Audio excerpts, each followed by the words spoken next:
preguntan cuáles son las principales fortalezas de la inteligencia artificial en la administración educativa. Bueno, yo creé mi propio sistema porque cargué algunas leyes, algunos documentos que hemos hecho sobre inteligencia artificial. Y por ejemplo, yo quisiera que estamos en una clase de literatura y le voy a decir que me diga, mira, en base a lo que tú conoces sobre inteligencia artificial, dime cómo sería una conversación muy corta donde Gabriela Mistral, Gabriel García Márquez y Jorge Luis Borges están conversando acerca de la importancia de la inteligencia artificial y sus potencialidades en la educación. Quiero que cada uno en 10 segundos en una conversación me diga qué pensarían ellos. A ver, ¿qué me dices? Claro, aquí tienes una breve conversación imaginaria de 10 segundos entre Gabriel Mistral, Gabriel García Márquez y Jorge Luis Borges sobre la importancia de la inteligencia artificial y su potencialidad en la educación. La IA puede personalizar el aprendizaje, adaptándose a cada niño como un maestro que conoce sus sueños y desafíos. Gabriel García Márquez. Con la IA, cada clase puede convertirse en una historia fascinante, donde la curiosidad del estudiante guía el camino. La IA es un laberinto de conocimiento que, bien utilizado, puede llevarnos a descubrir infinitas posibilidades educativas. Bueno, lo que traté de hacer acá es mostrarles que efectivamente yo puedo explicar con mis palabras qué significa cada uno de estos, ver la parte de optimización, los laberintos del conocimiento, el interés, o puedo también pensar en los intereses de mis estudiantes y lo que yo quiero hacer para utilizar una herramienta que es obviamente un diálogo ficticio.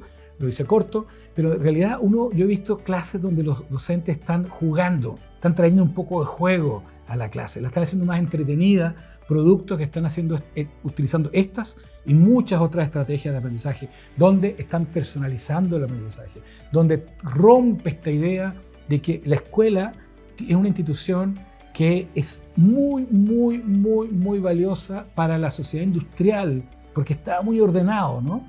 Pero que no es. Va a tener que hacer un cambio para la sociedad del conocimiento. Eso de que cada persona estudiaba y después tenía una carrera y después tenía un trabajo, ya no es así. Entonces que que todos estemos en la misma página del libro, tampoco es tan atractivo. Por lo tanto, tenemos aquí una herramienta fantástica para cambiar la dinámica de la sala de clase. Y es por eso que es necesario las redes para poder aprender cómo lo están haciendo algunas personas que ya partieron y cómo podemos contribuir nosotros también a esta nueva forma de generar espacios de educación. Bueno, entonces como acabamos de ver, los principales desafíos tienen que ver con la privacidad y la seguridad. Eso es muy, muy, muy importante. La brecha digital que se produce hoy día con la inteligencia artificial, podemos llegar. Por ejemplo, ya hay programas de inteligencia artificial que corren en los computadores sin necesidad de estar conectado a Internet. Y eso es una novedad y eso tenemos que utilizarlo, ¿no? Segundo, el desafío principal es que los docentes no estudiaron inteligencia artificial mientras fueron preparados para ser docentes porque no existía. Los ingenieros tampoco estudiaron inteligencia artificial, salvo que hayan estudiado computación, digamos, ¿no? O inteligencia artificial. Incluso hay gente que estudió computación que no estudió inteligencia artificial. Por lo tanto, hay un desafío fundamental en la capacitación de nosotros, los que estamos en la escuela. También hay un tema de la ética, ¿no? Porque las tecnologías son proporcionales a quien las usa. Entonces hay que generar un marco ético para esto. Y por otro lado también hay un desafío en la infraestructura, ¿ya?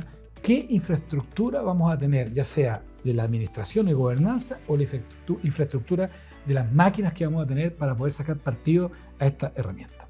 El ejemplo que yo acabo de poner, ¿no es cierto?, de poesía, uno podría también cambiarlo y decirle a un niño, oye, ¿quién es la persona que tú más admiras? ¿Ya? Y alguien podría pensar en algún futbolista, en una chica que juega voleibol, o en una chica que juega fútbol, y le puede decir, oye, explícame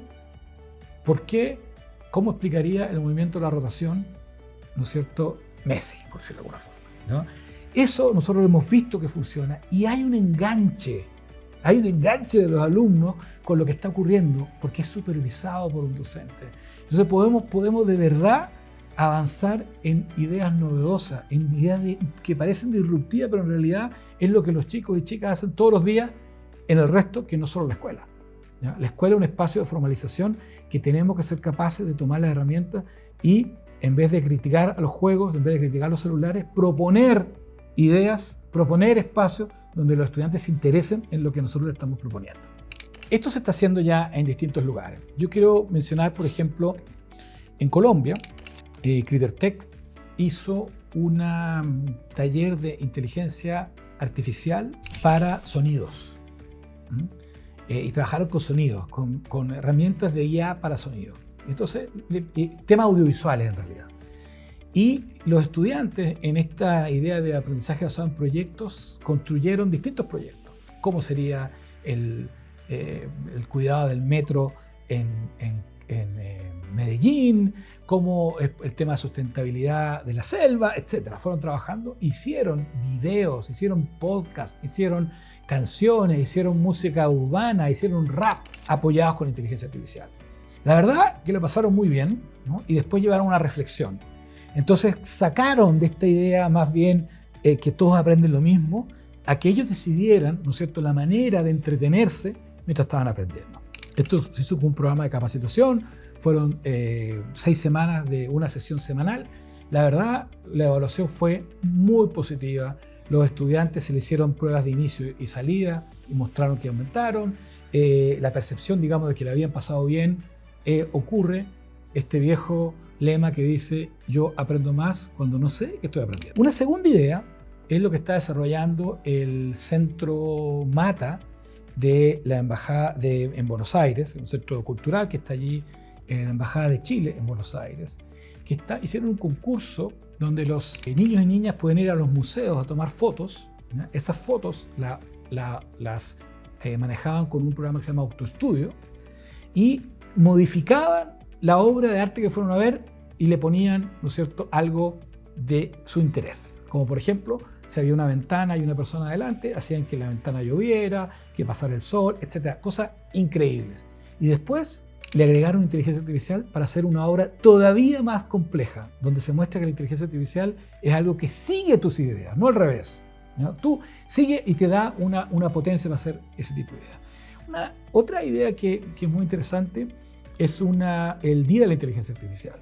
El Día de la Inteligencia Artificial es un currículum que ha realizado el MIT, ¿no es cierto? Está traducido al español, y allí ustedes pueden tener desde kinder hasta el último año de la enseñanza secundaria, la enseñanza media, pueden tener ustedes allí videos, PowerPoint, donde explica paso a paso, dependiendo de la edad, en qué consiste la inteligencia artificial, en qué consiste la inteligencia artificial generativa, por cuándo usar ChatGPT y cuándo usar Google, etcétera. Cómo ven los computadores. Todo está allí en una tecnología muy simple, porque los docentes ustedes pueden bajar el PowerPoint, agregarle, quitarle, juntar. Me parece que son experiencias que están siendo muy utilizadas en América Latina, y así como esta hay muchísimas otras, y es por eso que una red que construya, que comparta material valioso es una red que crece robusta.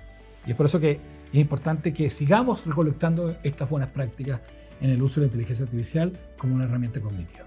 Bueno, ¿qué recomendaciones hemos visto que funciona para poder incorporar esto en los países? Bueno, yo creo que esto es algo que hay que pensar en grande, pero hay que partir en pequeño. Esto tenemos que conocerlo, ¿ya? Cuando un docente te dice: mira, no confío en esto, ¿no? Tiene razón, porque hay que conocerlo primero, ¿ya? Está bien que alguien diga que algo que no conoce no confía, así que a mí me parece que las cosas hay que conocerlas. Yo creo que hay un desafío importante, número 1, es formación y capacitación. Eso me parece que es algo que se puede hacer. En los distintos países en América Latina hay ya universidades, hay centros que se están preparando en esto, ¿no? Y por lo tanto, yo creo que la formación y la capacitación es central. Yo creo que los países deberían ya incorporar en los años de la formación pedagógica, la formación didáctica, cuando quiera ser profesor, deberían tener ya el año 2025. Ninguna persona que se gradúe de profesor debería salir a hacer clases sin haber tomado un par de cursos sobre inteligencia artificial. Y yo creo que eso se puede hacer. Tenemos la capacidad en las universidades y hay que tomar las decisiones. Por eso una red es fundamental para apoyarse en esto. Si lo hacemos todos separados, nos vamos a demorar 10 veces más. Si lo hacemos todos juntos, vamos a poder hacer algo mucho mejor. Una segunda idea, aparte de la capacitación, tiene que ver con el desarrollo de la infraestructura, ¿ya? Tener realmente los modelos adecuados, los programas adecuados, etc. Además, tiene que haber un manual de la ética que está detrás de esto, ¿ya? Esto no es un problema solamente técnico, ¿ya? Es un problema ético. ¿Ya? Se juntó los G17, los países más desarrollados del mundo, para hablar sobre inteligencia artificial. cuentan con los mejores técnicos, cuentan con las empresas más grandes. Pero ¿a quién invitaron a conversar sobre esto? Invitaron a líderes espirituales, para entender la humanidad que existe detrás. ¿Ya? Y ahí, por ejemplo, fue el Papa Francisco, entre otros, ¿ya? A decir cuál es la perspectiva humana que existe sobre esta tecnología y cómo nosotros debemos ser capaces de estar siempre por sobre la tecnología y no al revés. Por lo tanto, también hay un desafío en la ética que está allá. La otra es que nosotros tiene que haber colaboración internacional, ¿ya? Por primera vez en la historia, nosotros en América Latina tenemos una tecnología al mismo tiempo que todo el mundo desarrollado. Perderíamos mucho tiempo si es que no colaboramos internacionalmente entre nosotros para poder avanzar más firme y más rápido.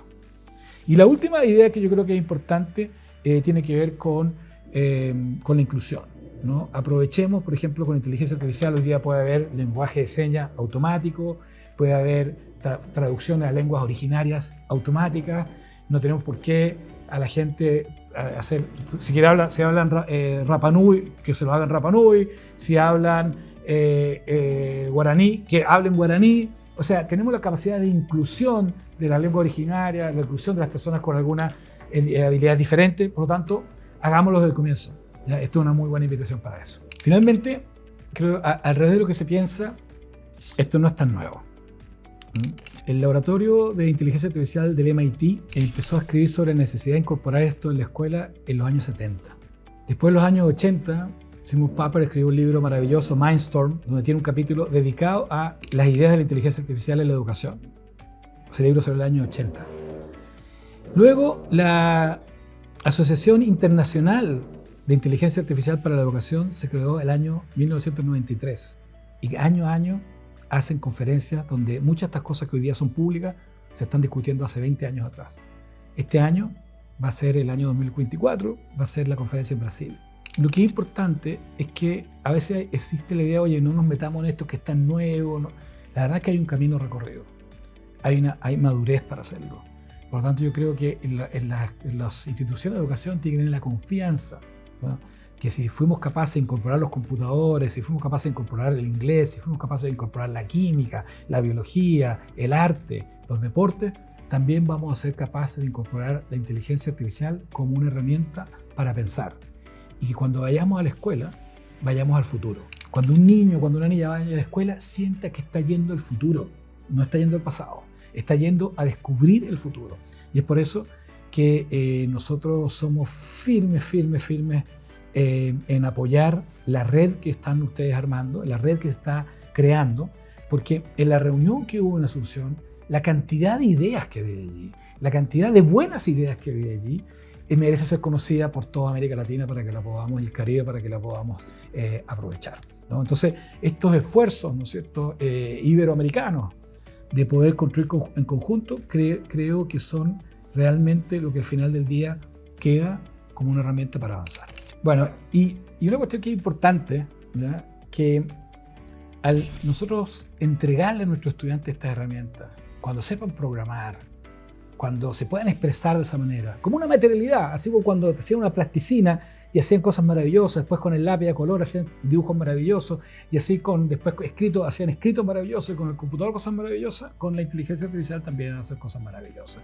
Y así como cuando uno de repente conoce a un chico, a una chica de quinto básico, que hace un dibujo que nosotros no somos capaces de hacer, o un alumno o una alumna que juega básquetbol y juega fútbol mucho mejor que nosotros, que soy profesor de educación física. Bueno, también va a pasar con esta materia, pero ahora no en estas habilidades, sino también en habilidades cognitivas. Tenemos que estar preparados para celebrar ese día y darnos cuenta que dado que los ChatGPT y todas estas inteligencias artificiales generan contenido, el contenido no va a ser de más al rey. Nuestra especialidad como docente va a ser saber descubrir, saber potenciar en los estudiantes, ¿no es cierto?, qué es lo que pueden llegar a ser, ¿no es cierto?, como persona. Y por lo tanto, cuando alguien se meta en algo y nos explique que descubrió cómo la citosina y la guanina y la base nitrogenada, y se mete y estudia, y al otro día nos lo explica en clase, nosotros vamos a tener que estar dispuestos a alegrarnos, ¿no es cierto?, a felicitar ese trabajo. Y así como los profesores de educación física saben que los estudiantes más o menos de 14 años las competencias entre profesores y alumnos las empiezan a ganar los alumnos, las alumnas, los profesores. Ojalá, ¿no es cierto?, que el interés, que generemos capacidades, que generemos ganas de aprender, que generemos preguntas y que nuestros estudiantes nos sobrepasen. Y ese es el mejor de los mundos.